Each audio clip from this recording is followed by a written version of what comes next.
పౌలు ఎఫెసీకి రాసినటువంటి పత్రిక 5వ అధ్యాయము 1వ వచనాన్ని మనం చదువుకుందాం. కావున మీరు ప్రియులైన పిల్లల వలె దేవుని పోలి నడుచుకొనుడి. చదవబడినటువంటి లేఖన భాగం చాలా చిన్న వచనం కదా, చిన్న వచనం.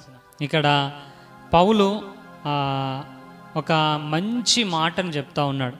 నేను గడిచిన వారం చెప్పినట్లుగా ఈ ఎఫెసీ పత్రిక ప్రతి క్రైస్తవుని యొక్క జీవితంలో ఒక రూపాంతర అనుభవములో నడిపించేటటువంటి ఒక మంచి పత్రిక. కాబట్టి ఇక్కడ ఏమంటున్నాడనంటే, ఒక క్రైస్తవుడు క్రీస్తు స్వారూప్యంలోనికి నడిపించబడటానికి పౌలు చేస్తున్నటువంటి ప్రయాసలో ఒక భాగంగా ఈ మాట చెప్తా ఉన్నాడు. ఏమంటున్నాడనంటే, కావున మీరు అనంటే మనమందరము కూడా, సార్వత్రిక సంఘములో ఉన్నటువంటి మనమందరము కూడా ప్రియులైన పిల్లల వలె దేవుణ్ణి పోలి నడుచుకొనుడి అని అంటా ఉన్నాడు. ఎలా నడుచుకోవాలట? దేవుణ్ణి పోలి నడుచుకోవాలి అని చెప్తా ఉన్నాడు. ఒకసారి నాతో పాటు చెప్తారా? దేవుణ్ణి పోలి నడుచుకోవాలి, దేవుణ్ణి పోలి నడుచుకోవాలి. ఇంగ్లీష్లో మనం చూసినట్లయితే ఇమిటేటర్స్ ఆఫ్ గాడ్ అని రాయబడి ఉన్నది. ఏమని రాయబడి ఉంది? Imitators of God. చాలామంది మనము ఈ లోకంలో చూసినట్లయితే చాలా మంది వ్యక్తులను ఇమిటేట్ చేస్తూ ఉంటారు. కొంతమంది హీరోలను ఇమిటేట్ చేస్తూ ఉంటారు, కొంతమంది క్రికెటర్స్ని ఇమిటేషన్ చేస్తూ ఉంటారు, కొంతమంది వాళ్ళకు నచ్చినటువంటి ఒక మంచి వ్యక్తులను, లేకపోతే ఒక ఉన్నతమైనటువంటి స్థాయిలో ఉన్నటువంటి వ్యక్తులను ఇమిటేట్ చేస్తూ ఉంటారు కదా. చిన్నపిల్లలను చూసినట్లయితే చిన్నపిల్లలు వాళ్ళ తల్లిదండ్రులను ఇమిటేట్ చేస్తూ ఉంటారు కదా. చిన్న పాప ఉంది అనుకోండి, ఆ పాప ఏం చేస్తుంది అని అంటే, తల్లి ఏ విధంగానైతే చీర కట్టుకుంటుందో ఆ పాప కూడా ఒక చిన్న చున్ని పట్టుకొని తన చుట్టుకొని చీర కట్టుకున్నట్లుగా ఇమిటేషన్ చేస్తూ ఉంటుంది. లేకపోతే చిన్న పిల్లవాడు ఉన్నాడు అనుకోండి, తన తండ్రి లాగానే ఇమిటేషన్ చేస్తూ ఉంటాడు. ఈ విధంగా మనము లోకంలో చూసినట్లయితే చాలామంది వ్యక్తులను ఇమిటేట్ చేస్తూ ఉంటారు. ఇమిటేషన్ అని అంటే అనుకరించటం. ఇమిటేషన్ అంటే ఏంటిది? అనుకరించటం. వాళ్ళకి నచ్చినటువంటి వ్యక్తులను అనుకరిస్తూ ఉంటారు. కొంతమంది హీరోలాగానే జుట్టు పెంచుకుంటూ ఉంటారు, కొంతమంది వాళ్ళకు నచ్చినటువంటి హీరోలాగానే వస్త్రధారణ చేస్తూ ఉంటారు కదా. ఈ విధంగా వాళ్ళకు నచ్చినటువంటి వ్యక్తులను అనుకరిస్తూ వెళ్తూ ఉంటారు. ప్రియ దేవుని బిడ్డలారా, ఇక్కడ పౌలు భక్తుడు చాలా స్పష్టంగా చెప్తా ఉన్నాడు, మనము ఎవరిని పోలి నడుచుకోవాలి, ఎవరిని అనుకరించాలి, ఎవరిని ఇమిటేషన్ చేయాలి అని చెప్తున్నాడు. అనంటే ప్రియులైన పిల్లల్లాగా మీరు ఎవరిని ఇమిటేషన్ చేయాలి? దేవుణ్ణి పోలి నడుచుకోవాలి. దేవుణ్ణి పోలి నడుచుకోవాలి. మనము రక్షకుని యేసుక్రీస్తు ప్రభువారిని సొంత రక్షకునిగా అంగీకరించినటువంటి మనమందరము కూడా, సార్వత్రిక సంఘమైనటువంటి మనమందరము కూడా, నువ్వు క్రైస్తవుడవైతే, నువ్వు విశ్వాసివైతే, నువ్వు దేవుని బిడ్డవైతే, నువ్వు ఎవరిని అనుసరించాలి, ఎవరిని అనుకరించాలి, ఎవరిని ఇమిటేషన్ చేయాలి అని అంటే దేవుణ్ణి ఇమిటేషన్ చేయాలి, దేవుణ్ణి అనుకరించాలి. ఇంకా దేనిని కూడా మనం అనుకరించడానికి వీలు లేదు. ప్రియ దేవుని బిడ్డలారా, నువ్వు ఒక క్రైస్తవుడిగా, నువ్వు ఒక విశ్వాసిగా యేసయ్యను నీ సొంత రక్షకుడిగా అంగీకరించినటువంటి నీవు, నేను, మనమందరము కూడా మనము ఎవరిని ఇమిటేషన్ చేయాలి అని అంటే దేవుణ్ణి ఇమిటేషన్ చేయాలి. ఆయన ఎవరు? మన తండ్రి అయి ఉన్నాడు. ఆయన మన తండ్రి అయి ఉన్నాడు. పిల్లలు వారి తల్లిదండ్రులను ఏ విధంగా ఇమిటేషన్ చేస్తూ ఉంటారో, వారు వేసుకున్నట్లు వస్త్రాలు వేసుకోవటం, వారు మాట్లాడినట్టు మాట్లాడుకోవటం. మీరు చూడండి, వారు ఆటలు ఆడుకుంటూ ఉంటారు కదా. వాళ్ళు ఆటలు ఆడుకుంటూ ఉన్నప్పుడు నేను డాడీని అని అంటారు, నేను మమ్మీని అని అంటారు. మమ్మీ మాట్లాడినట్లే మాట్లాడతారు, డాడీ మాట్లాడినట్టే మాట్లాడుతూ ఉంటారు. డాడీ ఏ పనులు చేస్తూ ఉంటారో ఆ విధంగా పిల్లలను చూసినట్లయితే అనుకరిస్తూ వాళ్ళు ఒక గేమ్ ఆడుతూ ఉంటారు. ప్రియ దేవుని బిడ్డలారా, మనము కూడా క్రైస్తవులమైనటువంటి మనము, క్రీస్తు బిడ్డలమైనటువంటి మనము మన తండ్రి అయినటువంటి దేవుణ్ణి పోలి నడుచుకోవాలని పౌలు భక్తుడు ఈ ఉదయకాల సమయంలో చాలా స్పష్టంగా తెలియపరుస్తున్నాడు. ఎవరిని ఎందుకు దేవుని పోలి మనం నడుచుకోవాలి అని అంటే, మనము సృష్టింపబడిందే, మనము రూపింపబడిందే దేవుని పోలికలో కదా. మొదటి మానవుని చేసినప్పుడు దేవుడు ఏమనుకున్నాడట? మన పోలిక చొప్పున మన స్వారూప్యములో చేస్తానని అనుకున్నాడట.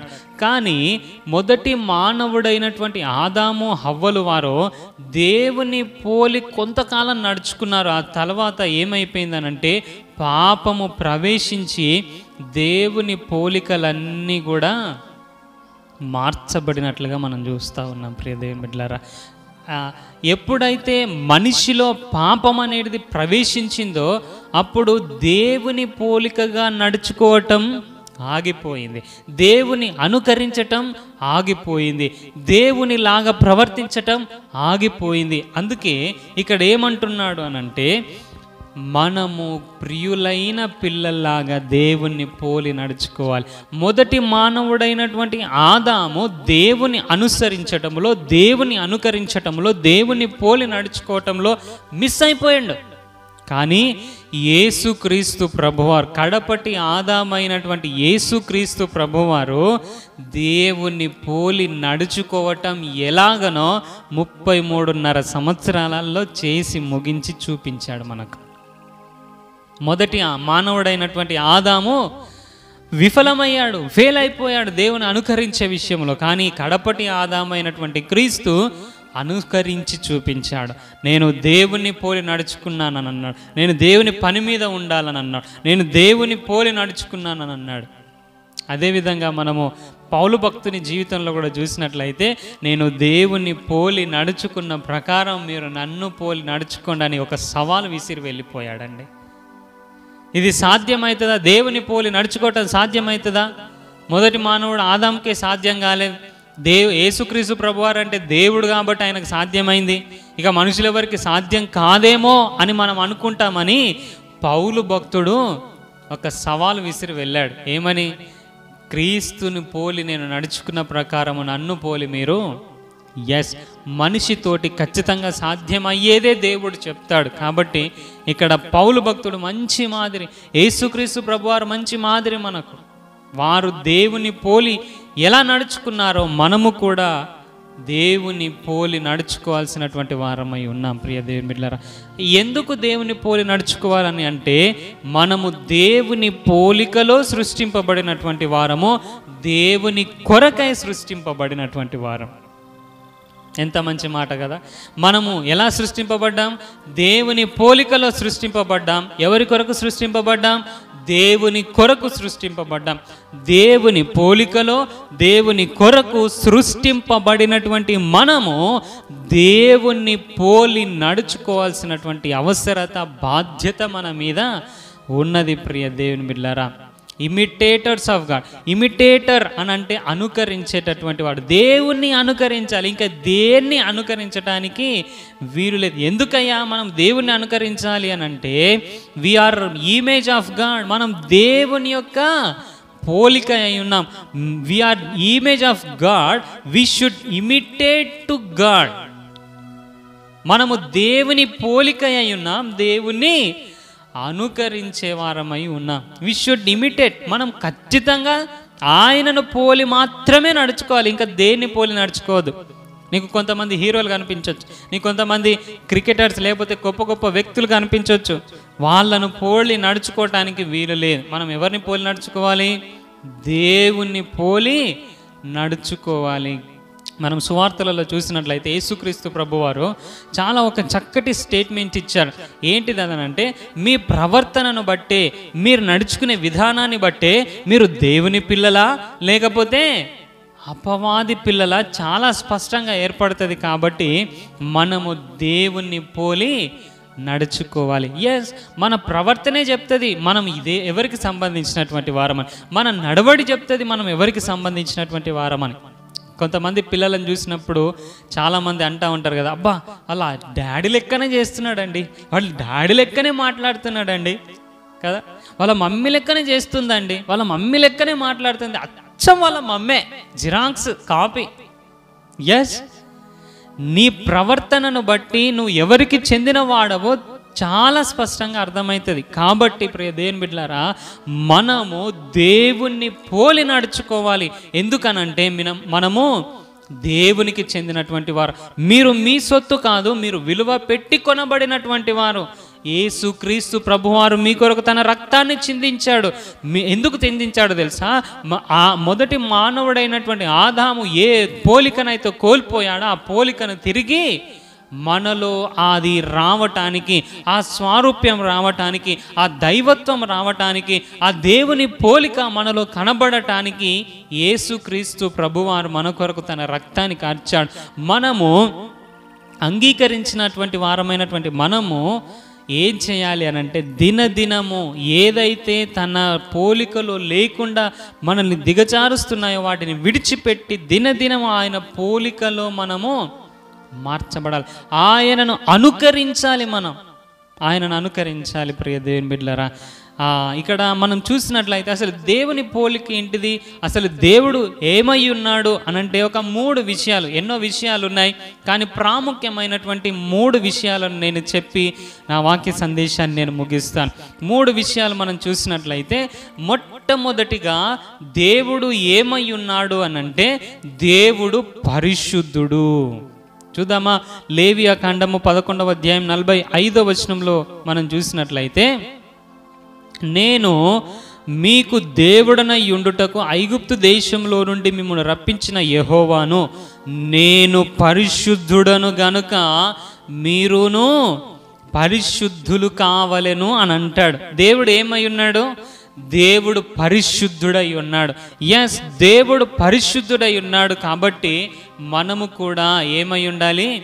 పరిశుద్ధులమై ఉండాలి. పరిశుద్ధులముగా మార్చబడాలి. పాపపు బీజం మనలో ఉండొచ్చు, పాపపు స్వభావం మనలో ఉండొచ్చు, పాపపు అలవాట్లు మనలో ఉండొచ్చు, కానీ వాటన్నిటిని విడిచిపెట్టడానికి మనము క్రీస్తు ఆ దేవుని స్వారూప్యంలోనికి మార్చబడటానికి క్రీస్తు మన కొరకు తన రక్తాన్ని చిందించాడు. కాబట్టి ప్రియ దేవుని బిడ్డలారా, మనము పాపాన్ని విడిచి, ఆ పాప స్వభావాన్ని విడిచి, పాపపు కార్యాలను విడిచి మనం ఏం కావాలి?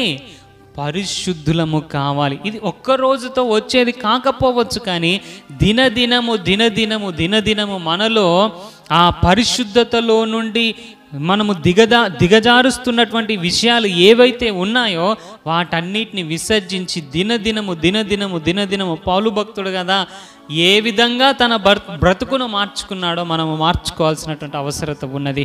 పౌలు భక్తుడు కూడా అంటాడు, పాపులలో ప్రథమ పాపుడను పాపిని నేనని అంటాడు, ప్రథమ పాపిని అని అంటాడు.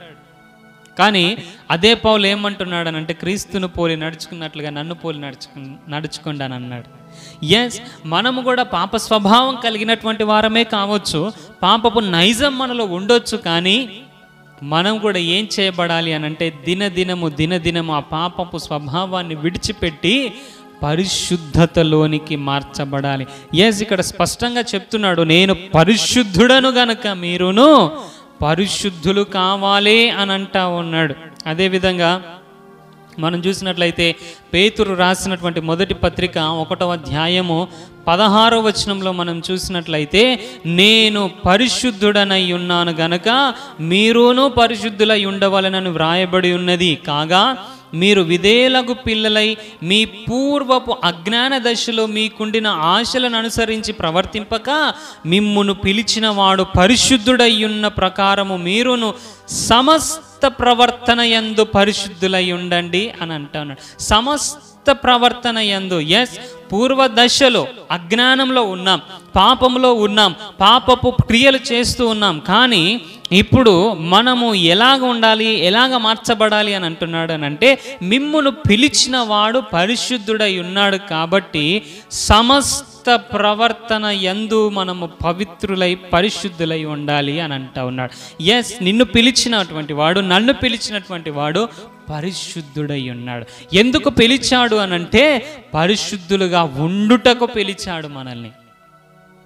కాబట్టి ప్రియ దేవుని బిడ్డలారా, ఆయన పరిశుద్ధుడై ఉన్నాడు కాబట్టి పూర్వ అజ్ఞాన దశ అది అయిపోయింది. కానీ ఇప్పుడు మనం ఏం చేయబడాలని దేవుడు ఇష్టపడుతున్నాడు అంటే, సమస్త ప్రవర్తన విషయంలో 1, 2, 3, 4 కాదు, అన్ని విషయాలలో సమస్త ప్రవర్తన విషయంలో మనము పరిశుద్ధులై ఉండాలని దేవుడు ఇష్టపడుతూ ఉన్నాడు.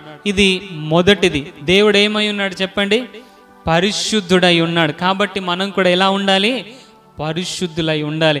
మనం ఎప్పుడైతే పరిశుద్ధుడైనటువంటి దేవుణ్ణి అనుకరించి నడుస్తామో మనము తెలియపరచబడతాం దేవుని పిల్లలమని. ఇది మొదటిది. రెండవదిగా మనం చూసినట్లయితే దేవుడు ఏమై ఉన్నాడు అని అంటే ప్రేమమయుడై ఉన్నాడు. చెప్పండి, దేవుడు ఏమై ఉన్నాడు? ప్రేమమయుడై ఉన్నాడు. ఇదే ఎఫెసీలకు రాసినటువంటి పత్రిక 4వ అధ్యాయం 32వ వచనంలో మనం చూసినట్లయితే, ఒకని ఎడల ఒకడు దయగలిగి కరుణా హృదయులై క్రీస్తునందు దేవుడు మిమ్మల్ని క్షమించిన ప్రకారం మీరు ఒకరినొకరు క్షమించుడి అని అంటాడు. ఎప్పుడు క్షమిస్తాం మనం? ఎప్పుడు క్షమిస్తాం చెప్పండి? మనలో ఎప్పుడైతే ప్రేమ ఉంటుందో అప్పుడు మనం క్షమిస్తాం. యేసుక్రీస్తు ప్రభువారి కొరకు ఒక మంచి మాట చెప్పబడింది. ఏంటిదనంటే, దేవుడు లోకమును చెప్పాలి ఎంతో ప్రేమించాడు కాబట్టి ఆయన ఏం చేశాడట? తన అద్వితీయ కుమారుణ్ణి లోకానికి పంపించాడట. పంపబడినటువంటి యేసుక్రీస్తు ప్రభువారు కూడా ఏం చేశాడు? లోకాన్ని చెప్పండి, లోకాన్ని ఎంతో ప్రేమించాడు, ప్రజలను ఎంతో ప్రేమించాడు. అందుకొరకే ఆయన ఏమన్నాడు? తండ్రి, వీరేం చేస్తున్నారో వీరికి తెలియదు గనక వీరిని క్షమించుమని అన్నాడు. ఎస్, నీ పరలోకపు తండ్రి నిన్ను పిలిచినటువంటి వాడు, నీ కొరకు ప్రాణం పెట్టినటువంటి వాడు ఏమై ఉన్నాడు అని అంటే, మొట్టమొదటిగా పరిశుద్ధుడై ఉన్నాడు, రెండవదిగా ప్రేమమయుడై ఉన్నాడు. కాబట్టి మీరు కూడా ప్రేమ కలిగి ఉండాలి. ఎస్, అదేవిధంగా లూకా సువార్త 6వ అధ్యాయం 35వ వచనంలో కూడా మనం చూసినట్లయితే, మీరైతే ఎట్టి వారిని గూర్చి అయినను నిరాశ చేసుకొనక మీ శత్రువులను ప్రేమించుడి, మేలు చేయుడి, అప్పియుడి అని అంటా ఉన్నాడు. ప్రియ దేవుని బిడ్డలారా, కృతజ్ఞత లేని వారి ఎడల, దుష్టుడ ఎడల కూడా ఆయన ఉపకారి అయి ఉన్నాడట. ఎలాంటి వారి ఎడల? కృతజ్ఞత లేని వారి ఎడల, దుష్టుల ఎడల కూడా ఆయన ఉపకారి అయి ఉన్నాడట. అందుకే ఇంకొక వచనంలో అంటాడు, మంచివారి ఎడలను, మంచివారి మీదను, చెడ్డవారి మీదను ఆయన తన సూర్యుని ఉదయింపజేస్తూ ఉన్నాడట. అన్నీ అనుగ్రహిస్తూ ఉన్నాడట. ఇక్కడ చూసినట్లయితే కృతజ్ఞత లేని వారి ఎడల, దుష్టుల ఎడల కూడా తను ప్రేమ చూపిస్తున్నాడట. ప్రియ దేవుని బిడ్డలారా, ఎట్టి వారిని గూర్చి అయినను నిరాశ చేసుకోవడానికి వీల్లేదు. ఎలాంటి ప్రజలైనప్పటికీ సరే మనం ఏం కలిగి ఉండాలి? ప్రేమ కలిగి ఉండాలి. మీ శత్రువులను ప్రేమించుడి అంటా ఉన్నాడు. ఎవరిని ప్రేమించాలట? నేను ఎవరైతే బాగా ఇష్టపడతారో వాళ్ళని ప్రేమించాలా? మానవుని యొక్క నైజం అలాంటిది. మనల్ని ఎవరు ప్రేమిస్తారో వాళ్ళని మనం ప్రేమిస్తాం. ఇది మానవుని యొక్క నైజం. కానీ దేవుని యొక్క నైజం ఏంటిది అని అంటే, తన శత్రువులను కూడా, కృతజ్ఞత లేని వారిని కూడా, దుష్టులను కూడా, దుష్టుల విషయంలో కూడా ఉపకారి అయి వారిని ప్రేమించేవాడుగా ఉన్నాడు. ఎస్, ఒకసారి మనం ఆలోచన చేసినట్లయితే గడిచిన దినాలలో మన జీవితం ఎలా ఉండే? దేవునికి దూరస్థలమై లేకపోలేదా? దేవుని దూషించే వారంగా ఉండేవారం కాదా?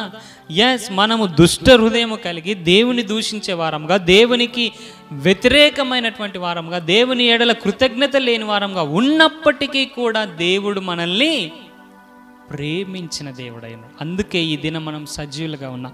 ఎస్, మన జీవితంలో దేవునికి దూరస్థలమైన, ఉపకారము, కృతజ్ఞత లేని వారముగా ఉన్న, దుష్ట హృదయంతో ఉన్న దేవుడు మనల్ని ప్రేమించాడు. కాబట్టి మనము కూడా శత్రువులను కూడా ప్రేమించాలని అంటాడు. మీ శత్రువులను ప్రేమించుడి. ఎస్, దేవుడు తన శత్రువులను ప్రేమించాడు. తనను హింసించే వారిని, దూషించే వారిని క్షమించాడు. ప్రియ దేవుని బిడ్డలారా, మనము కూడా ఆ ప్రేమ కలిగినటువంటి వారమై ఉండాలని చెప్తా ఉన్నాడు. అదేవిధంగా యోహాను రాసినటువంటి మొదటి పత్రిక 4వ అధ్యాయం 11వ వచనంలో చూసినట్లయితే, ప్రియులారా, దేవుడు మనలను ఇలాగూ ప్రేమింపగా మనము ఒకనిని ఒకడు ప్రేమింప బద్ధులమై ఉన్నామని అంటాడు. దేవుడు మనల్ని ఎలా ప్రేమించాడో ఒకసారి ఆలోచన చేయాలి. ఏ స్థితిలో మనల్ని ప్రేమించాడో ఆలోచన చేయాలి. ఎలా వ్యతిరేకంగా ఉన్నా ప్రేమించాడో ఆలోచన చేయాలి. ఏ విధంగా దేవునికి ఇష్టము కాని పనులను చేసినా, దేవునికి వ్యతిరేకంగా జీవించినా, దేవుని మనస్సును గాయపరిచినా, దేవుని మనస్సును నొప్పించినా, దేవునికి అవిధేయంగా జీవించినా కూడా దేవుడు నిన్నెంత ప్రేమించాడు, నిన్నెంత క్షమించాడు, నీ ఎడల ఎంత కనికరం కలిగి ఉన్నాడు. దేవుడు మనల్ని అలాగున ప్రేమించినప్పుడు మనం కూడా ఒకరిని ఒకరు ప్రేమింప బద్దులమై ఉన్నాం. ఎస్, బద్దులమై ఉన్నాం మనం ప్రేమించటానికి. అదేవిధంగా ఇదే ఎఫెసీ రాసినటువంటి పత్రిక 5వ అధ్యాయం 2వ వచనంలో మనం చూసినట్లయితే, క్రీస్తు మిమ్మును ప్రేమించి పరిమళ వాసనగా ఉండుటకు మన కొరకు తన్ను తానే దేవునికి అర్పణముగాను బలిగాను అర్పించుకొనెను, అలాగుననే మీరును ప్రేమ కలిగి నడుచుకోవాలని అంటారు. ఎలా అట? పరిమళ వాసనగా ఉండుటకు మనల్ని పరిమళ వాసనగా చేయటానికి మన కొరకు తాను అప్పగించుకున్నాడట. ఒక మాట అంటాడు యోహాను, తన సహోదరిని ప్రేమించేవాడు తన ప్రాణం కూడా ఇవ్వాలని అంటాడు. ప్రాణం ఇచ్చే అంతగా ప్రేమించాలని అంటాడు. ప్రియ దేవుని బిడ్డలారా, అంత దేవుడు మనల్ని ప్రేమించాడు కాబట్టి మనము కూడా ఆ ప్రేమ కలిగినటువంటి వారమై ఉండాలి. ప్రియ దేవుని బిడ్డలారా, అదేవిధంగా లూకా సువార్త 6వ అధ్యాయం 36వ వచనంలో కూడా చూసినట్లయితే, కాబట్టి మీ తండ్రి కనికరము గలవాడై ఉన్నట్టు మీరును కనికరము గలవారై ఉండాలని అంటారు. ఎస్, ఆయన కనికరము గలవాడు, ప్రేమ కలిగినటువంటి వాడు. మనము కూడా ఆ కనికరము కలిగినటువంటి వారమై ఉండాలి. కనికరం ఎప్పుడు వస్తుంది చెప్పండి? ఎప్పుడు వస్తుంది చెప్పండి? మనకు నచ్చినప్పుడా? లేదు ప్రియ దేవుని బిడ్డలారా, మనం పాపంలో ఉన్నటువంటి వ్యక్తులను చూసినప్పుడు కనికరముతో మనము కదిలించబడి ప్రార్థించే వారముగా ఉండాలి. వారి కొరకు విజ్ఞాపన చేసే వారముగా ఉండాలి కదా. మదర్ తెరిస్తా గురించి మనం ఆలోచన చేసినట్లయితే చాలా కనికరము కలిగినటువంటి తల్లి ఆవిడ. ఆమెను దూషించే వారిని కూడా ప్రేమించగలిగినటువంటి మంచి హృదయం కలిగినటువంటి వ్యక్తి. కొంతమంది చాలా భయంకరమైనటువంటి స్థితిలో ఉన్నప్పుడు కనికరముతో ఆమె కదిలిందట. దేవుని బిడ్డలారా, మనం అట్టి కనికరం కలిగినటువంటి వారమై ఉండాలి. అదేవిధంగా మనము చూసినట్లయితే దేవుని ప్రేమలోనే ఎన్నో లక్షణాలు ఉన్నాయి. కనికరము, దీర్ఘశాంతము, దయాలుత్వం. కొరింథీయులకు రాసినటువంటి పత్రిక 13వ అధ్యాయంలో మనకందరికీ తెలుసు కదా, అక్కడ ఎన్ని వచనాలు ఉన్నాయి కదా. ప్రేమలో దీర్ఘశాంతం ఉంటుంది, జాలి ఉంటుంది, దయాలుత్వం ఉంటుంది, సాత్వికం ఉంటుంది, క్షమాగుణం ఉంటుంది. ఇవన్నీ కూడా ఏంటిది? ప్రేమలో ఉన్నటువంటి లక్షణాలు. ప్రియ దేవుని బిడ్డలారా, అదేవిధంగా కొలసీలకు రాసినటువంటి పత్రిక 3వ అధ్యాయం 12వ వచనంలో అంటాడు, దేవుని చేత ఏర్పరచబడిన వారును పరిశుద్ధులను ప్రియులైన వారికి తగినట్లు మీరు జాలిగల మనస్సును, దయాలుత్వమును, వినయమును, సాత్వికమును, దీర్ఘశాంతమును ధరించుకొనుడి అని అంటాడు. ఎలాగట? నీవు నేను ఏం చేయబడ్డాం? మనం ఎఫెసీలకు రాసినటువంటి పత్రిక మొదట్లో మనం ఏం నేర్చుకున్నాం? మనం ఎలా ఉన్నామట? ఏర్పరచబడినటువంటి వారమట. ఏర్పరచబడినటువంటి మనము పరిశుద్ధులై ఎలా ఉండాలట? ప్రియులైన పిల్లలకు తగినవి ఏమిటి చెప్పండి? జాలిగల మనస్సట, దయాలుత్వం, వినయము, సాత్వికము, దీర్ఘశాంతం అని ఇక్కడ రాయబడింది. ప్రియ దేవుని బిడ్డలారా, ఎస్, మనము పరిశుద్ధులైనటువంటి పిల్లలమైనటువంటి మనం పరిశుద్ధులకు తగినట్లుగా మనం ఎలా జీవించాలి అని అంటే ప్రేమ కలిగి జీవించాలి. ఈ ప్రేమలో దయాలుత్వం ఉన్నది, ఈ ప్రేమలో వినయం ఉన్నది, ఈ ప్రేమలో కనికరం ఉన్నది, ఈ ప్రేమలో దీర్ఘశాంతం ఉన్నది. ప్రియ దేవుని బిడ్డలారా, వీటి కొరకు ఆలోచన చేసినట్లయితే మనం గంటల తరబడి మాట్లాడవచ్చు కదా. దీర్ఘశాంతం గురించి, సాత్వికం గురించి, కనికరం గురించి మనం ధారాళంగా మాట్లాడవచ్చు. ఇవన్నీ మనము కలిగి ఉండాలి ప్రియ దేవుని బిడ్డలారా. అదేవిధంగా మనం చూసినట్లయితే మొట్టమొదటిగా దేవుడు ఏమై ఉన్నాడు చెప్పాలి? ఏమై ఉన్నాడు? పరిశుద్ధుడై ఉన్నాడు. కాబట్టి మనము కూడా పరిశుద్ధులై ఉండాలి. రెండవదిగా దేవుడు ఏమై ఉన్నాడు? ప్రేమమయుడు అన్నాడు. కాబట్టి మనం కూడా ప్రేమ కలిగి ఉండాలి. మూడవదిగా దేవుడు ఏమై ఉన్నాడు అని అంటే మత్తయి సువార్త 5వ అధ్యాయం 48వ వచనంలో చూసినట్లయితే, మీ పరలోకపు తండ్రి పరిపూర్ణుడు గనక మీరును పరిపూర్ణులుగా ఉండేదరు అని అంటా ఉన్నాడు. పరలోకపు తండ్రి ఎలాంటి వాడట? పరిపూర్ణుడు గనక మనము కూడా పరిపూర్ణులై ఉండాలి. మొదటిగా పరిశుద్ధులుగా ఉండాలి, రెండవదిగా ప్రేమ కలిగి ఉండాలి, మూడవదిగా పరిపూర్ణులై ఉండాలి. మీరు చూడండి, పౌలు రాసినటువంటి ప్రతి పత్రికలో ఆయన పదే పదే పదే పదే జ్ఞాపకం చేస్తున్నటువంటి విషయం ఏమై ఉంటుంది అని అంటే, మీరు పరిపూర్ణులు కావాలని అంటాడు, మీరు సంపూర్ణులు కావాలి అని అంటాడు, మీరు క్రీస్తు స్వారూప్యంలోనికి మార్చబడాలి అని అంటాడు. మీరు చూడండి, పౌలు యొక్క రాసినటువంటి ప్రతి పత్రిక మీరు చూడండి, ప్రతి పత్రికలో ఈ మాట ఖచ్చితంగా ఆయన వాడతాడు, మీరు పరిపూర్ణులు కావాలని అంటాడు. ఎస్ ప్రియ దేవుని బిడ్డలారా, మనము క్రీస్తులో జన్మించినటువంటి మనము పరిపూర్ణులము కావాలి, మనము పరిశుద్ధతలో పరిపూర్ణులం కావాలి, ప్రేమలో పరిపూర్ణులం కావాలి, క్రీస్తు స్వారూప్యంలో పరిపూర్ణత మనము సంతరించుకున్నటువంటి వారమై ఉండాలి. ప్రియ దేవుని బిడ్డలారా, ఇదే ఎఫెసీలకు రాసినటువంటి పత్రిక 4వ అధ్యాయం 12-13 వచనాలు మనం చూసినట్లయితే, మనమందరము విశ్వాస విషయములోను దేవుని కుమారుని గూర్చిన జ్ఞాన విషయంలోను ఏకత్వము పొంది సంపూర్ణ పురుషుల మగు వరకు, ఎలాగట సంపూర్ణ పురుషుల మగు వరకు అంటే ఏంటిది అనంటే, క్రీస్తునకు కలిగిన సంపూర్ణతకు సమానమైన సంపూర్ణత కలవార మగు వరకు ఆయన ఏలాగు నియమించాడట. పరిపూర్ణత, సంపూర్ణత అంటే ఏంటిది? ఇప్పుడు నేను ప్రేమ కలిగి ఉన్నానులే ఓకే అని మనల్ని మనం సాటిస్ఫై చేసుకోవటం కాదు, కానీ క్రీస్తుకు కలిగినటువంటి సంపూర్ణత, క్రీస్తుకు కలిగినటువంటి స్వారూప్యాన్ని మనము సంతరించుకున్నప్పుడు మనము పరిపూర్ణంగా మార్చబడతాం. ఎస్, క్రీస్తుకు కలిగిన ఒక పరిమాణం చెప్పాడు, ఒక హద్దుని చెప్పాడు. ఏంటిదట ఆ హద్దు, ఏంటిది ఆ పరిమాణం అని అంటే, క్రీస్తుకు కలిగినటువంటి సంపూర్ణత, క్రీస్తుకు కలిగినటువంటి స్వారూప్యం. ఎప్పుడైతే క్రీస్తుకు కలిగినటువంటి సంపూర్ణతలోనికి మనం వస్తామో అప్పుడు మనము ఖచ్చితంగా దేవుని ఇమిటేషన్ చేసేవారుగా మార్చబడతాం. ఎస్ ప్రియ దేవుని బిడ్డలారా, దేవునికి కలిగిన క్రీస్తుకు కలిగినటువంటి సంపూర్ణత పరిపూర్ణతలోనికి మనము మార్చబడాలని ఇక్కడ వ్రాయబడి ఉన్నది ప్రియ దేవుని బిడ్డలారా. అదేవిధంగా ఇంకా కొన్ని విషయాలు, 3 విషయాలను చూసాం మనం. మొట్టమొదటిగా దేవుడు ఏమై ఉన్నాడు? పరిశుద్ధుడై ఉన్నాడు. రెండవదిగా ప్రేమమయుడై ఉన్నాడు. మూడవదిగా పరిపూర్ణుడై ఉన్నాడు. ఎస్, ఆయన పోలికలో సృష్టింపబడినటువంటి మనము పరిశుద్ధులమై ఉండాలి, ప్రేమ కలిగి ఉండాలి, పరిపూర్ణతలో మనము మార్చబడాలి. ఈ విధంగా మనం అనుకరించి మనము నడిచే వారంగా ఉండాలి. అదేవిధంగా మనము ఇక్కడ చూసినట్లయితే ఇంకా కొన్ని విషయాలు ఇక్కడ అంటాడు. ఇదే ఎఫెసీలకు రాసినటువంటి పత్రిక 5వ అధ్యాయము 2-10 వచనాల వరకు మనం చూసినట్లయితే ఇంకా కొన్ని విషయాలు అక్కడ వ్రాయబడి ఉన్నాయి. క్రీస్తు మిమ్మల్ని ప్రేమించి పరిమళ వాసనగా ఉండుటకు మన కొరకు తను తాను దేవునికి అర్పణముగాను బలిగాను అప్పగించుకున్నాడు.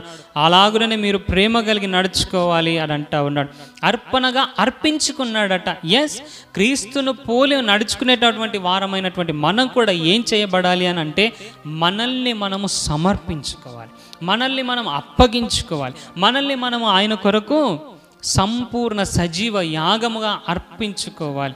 ఇది దేవుని పోలి నడుచుకోవటం అనంటే, ఇది దేవుని అనుసరించి నడుచుకోవడం అనంటే. ప్రియ దేవుని బిడ్డలారా, ఇక్కడ ఇంకెన్నో విషయాలు చెప్పబడుతూ ఉన్నాయి. కృతజ్ఞత వచనం పరకాలి, బూతులు మాట్లాడొద్దు, అపవిత్రత ఏది ఉండొద్దు, అదేవిధంగా వ్యర్థమైన మాటలు పలకొద్దు, ఇంకా ఎన్నో చీకటి క్రియలు చేయొద్దు, ఇప్పుడైతే ప్రభునందు మీరు వెలుగై ఉన్నారు అని ఎన్నో విషయాలు ఇక్కడ మీరు తర్వాత ఇది చదవండి, ఎన్నో విషయాలు అక్కడ వ్రాయబడి ఉన్నాయి. అలా రాస్తూ ఏమంటాడనంటే 10వ వచనంలో, ప్రభువుకి ఏది ప్రీతికరమైనదో దానిని పరీక్షించుచు వెలుగు సంబంధుల వలె నడుచుకొనుడి అని అంటాడు. వెలుగు సంబంధుల వలె ప్రభువుకి ఏది ప్రీతికరం? ఎస్, నీ జీవితంలో నా జీవితంలో మనకిష్టమైనటువంటివి కాదో, ప్రభువుకి ఏది ప్రీతికరమైనటువంటిదో దానిని మనము కలిగి నడుచుకోవాలట, దానిని అనుసరించి నడుచుకోవాలట. ప్రియ దేవుని బిడ్డలారా, ఈరోజు మనకి ఇష్టానుసారంగా బ్రతకటానికి మనకు చెందినటువంటి వారము కాదు. మనం ఎవరికి చెందినటువంటి వారమో? క్రీస్తుకు చెందిన. మీరు మీ సొత్తు కాదు, మీరు విలువ పెట్టి కొనబడ్డారు. మీరు మీ సొత్తు కాదు, మిమ్మల్ని దేవుడు కొనుక్కున్నాడు, మిమ్మల్ని విలువ పెట్టి కొనుక్కున్నాడు ఆయన. మీ సొంత ఇష్టానుసారంగా ప్రవర్తించడానికి వీల్లేదని అంటాడు. ఎస్, మనం మన సొంత ఇష్టానుగా ప్రవర్తించడానికి, మనకు నచ్చినటువంటివి చేయడానికి వీల్లేదు, కానీ మనము దేవుని పోలి నడుచుకోవాలి. మనము వెలుగు సంబంధులమై, వెలుగు ఫలం ఏంటి చెప్పండి? ఇక్కడ రాయబడింది సమస్త విధములైన మంచితనము అని అంటాడు. వెలుగు ఫలం ఏంటిది? సమస్త విధములైనటువంటి మంచితనము. రెండవది నీతి. మూడవది సత్యము. 3 విషయాలు చెప్పాడు ఇక్కడ. వెలుగు ఫలం ఏంటిదో? వెలుగు ఫలం ఏంటి చెప్పండి? సమస్త విధములైన మంచితనం. అందరు చెప్తారా నాతో పాటు? సమస్త విధములైన మంచితనము. రెండవది నీతి. మూడవది సత్యం. ఈ 3 మనము కలిగి ఉన్నప్పుడు ఆ వెలుగు ఫలం మనలో కనబడుతుంది. దేవుడు ఒకసారి ఒక దారి గుండా వెళ్తున్నప్పుడు ఒక చెట్టును చూశాడట. ఆకులు తప్ప అక్కడ ఏం లేవట, ఫలములు లేవట. ప్రియ దేవుని బిడ్డలారా, ఫలములు లేని చెట్టును ఏమన్నాడు? శపించినప్పుడు వేళ్లతో సహా అది చచ్చిపోయినట్లుగా మనం చూస్తా ఉన్నాం. ప్రియ దేవుని బిడ్డలారా, ఆయన పోలికలో చేయబడినటువంటి మనలో నుండి కూడా కొన్ని ఫలములను ఆయన ఆశిస్తూ ఉన్నాడు. ఏ విధంగా మనము ఆత్మ విషయంలో ఆ కృపావరములను ఏ విధంగా ఆశ కలిగి పొందుకుంటామో, అదేవిధంగా ఆత్మ ఫలములు కూడా మనం ఫలించే బద్దులమై ఉన్నాం. ఫలించే వారంగా ఉండాలి. మన నుండి కూడా దేవుడు ఫలములు కోలుతూ ఉన్నాడు. ఫలింపని ప్రతి చెట్టు నరకబడి అగ్నిలో వేయబడుతుందని దేవుని వాక్యం సెలవిస్తుంది. కాబట్టి మనం కూడా ఫలించే వారమై ఉండాలి. ఏ విధమైనటువంటి ఫలములు ఫలించాలట? వెలుగు సంబంధమైనటువంటి ఫలం. వెలుగంటే ఏంటిది? వెలుగంటే ఏంటిది? దేవుని వాక్యం స్పష్టంగా చెప్పింది. నేను ఈ లోకమునకు వెలుగని ఎవరన్నారు చెప్పండి? యేసయ్య అన్నాడు. యేసయ్య అన్నాడు. వెలుగంటే ఏంటిది? యేసయ్య అంటే వెలుగు ఫలములు ఏమిటి అనంటే యేసును పోలి నడుచుకోవటమే వెలుగు ఫలం. ఇక్కడ 3 విషయాలు ప్రస్తావించాడు. సమస్త విధములైన మంచితనం, సమస్త విధములైన మంచితనం, నీతి, సత్యము. ఇవి ఏంటిది?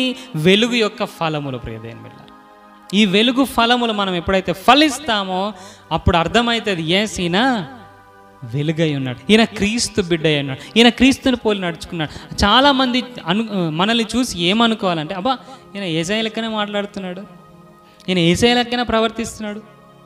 అందుకే ఆయన అన్నాడు, మీ క్రియల వలనే, మీ యొక్క నడవడిని బట్టే మీరు అపవాది పిల్లలా క్రీస్తు పిల్లలా తెలిసిపోతుందని అన్నాడు. ప్రియ దేవుని బిడ్డలారా, ఇక్కడ చాలా స్పష్టంగా ఈ ఉదయకాల సమయం పరిశుద్ధాత్మ దేవుడు మనతో మాట్లాడుతూ ఉన్నాడు. మన సొత్తు కాదు, మనము విలువ పెట్టి కొనబడినటువంటి వారం. అదేవిధంగా మనము దేవుని పోలికగా సృష్టింపబడ్డాం. దేవుని పోలికగా సృష్టింపబడినటువంటి మనం దేవుని పోలి నడుచుకోవాలి.